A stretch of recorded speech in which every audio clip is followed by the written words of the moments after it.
that death is when there is no brainstem function, not when your heart, lungs or other organs stop.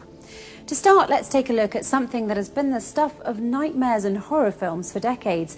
It's the story of some poor soul who, for whatever reason, has been declared dead and buried 6 feet under, but they're still alive.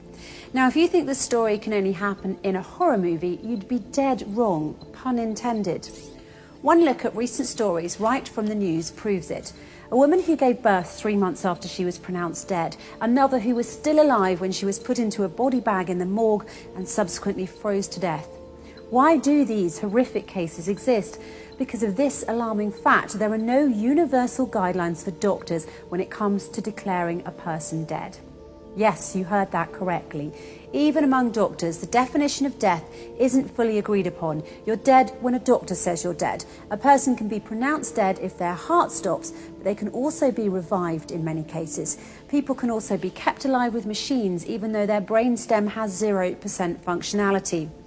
In 2013, a study showed that in cases where CPR is used, it should be administered for at least 38 minutes. Because a person can still be revived for that amount of time with no lasting brain injury in many cases. But here's where the difference is, and it's very important. Once the brainstem permanently stops functioning, there's no way of reversing it. No matter what happens, that person's heart will eventually stop beating, even if a ventilator is used. The most important fact to remember about the brain is this: it bestows upon us the one thing that makes us truly human: consciousness. With that fact in mind, the irreversible loss of consciousness can and should be defined as death, and vice versa. Now, here's another fact that might surprise you. When you sleep, your brainstem is inactive, and there are those who argue that sleep is also a loss of consciousness due to the inactivity of the brainstem effector neurons when a person is sleeping. The brainstem also becomes inactive when a person dies, causing a loss of consciousness as well. While they might seem like identical definitions, there's one difference. Loss of consciousness during sleep is reversible, while loss of consciousness due to death is irreversible. And it's for this very specific reason that doctors, when declaring a patient dead, should limit their declaration to the state of the brainstem and nothing else. In effect, as the Holy Quran pointed out 1400 years ago, sleep is like death and death like sleep. Verse 1, it is He, Allah, who takes your souls by night when you are asleep and has knowledge of all that you have done by day. Then He wakes you up again, that a term appointed, your life period, be fulfilled. Then in the end unto Him will be your return. Then He will inform you what you used to do. Verse 2, Allah, God, takes the souls at the time of their death and that which has not died in its sleep.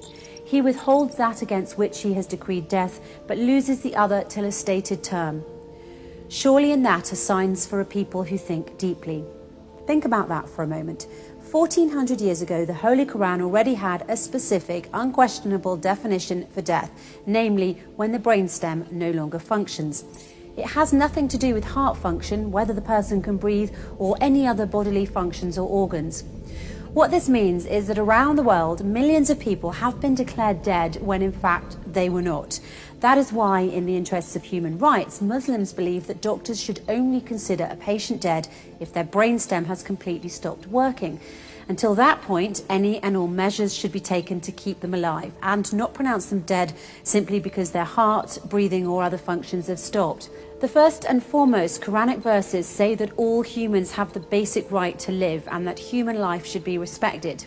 Yes, when we sleep, the brainstem effector neurons stop functioning for a short time, but then we wake up. One thing to keep in mind that is very important to this issue is that it was discovered by Macaulay and Stinson in Scolopedia in 2008 that when we sleep, the effector neurons in our brainstem become hyperpolarized and have nearly no action potentials. It's for this reason that before sleeping every night, you should pray that your brainstem neurons are depolarized so that you may once again wake up and enjoy another day. Why not make sure that everyone around the world has the chance to wake up by following the Holy Quran and only declaring someone dead if their brainstem has permanently stopped, nothing else? By the way, until the 1950s, death was considered to be the point when any one of the vital functions, heartbeat or respiration, ceased. This is what, according to Dr. James Burnett, a neurologist at Dartmouth College's Giesel School of Medicine in New Hampshire, stated in his speech in Live Science on June the 19th, 2014. It wasn't until 1959 that the two French neurologists, Maurice Guyon and Pierre Molleret, changed the definition of death by defining it based on neurological criteria instead of cardiopulmonary criteria.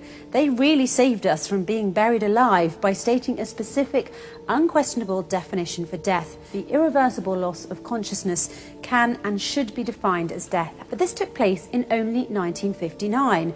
The Holy Quran, however, stated its specific, unquestionable definition for death. The irreversible loss of consciousness can and should be defined as death 1400 years ago. In order to truly respect human life, we need to agree on a universal definition of death. And just as the Quran has shown us, that definition should be based on the brainstem of the person in question permanently stopping. Nothing more, nothing less.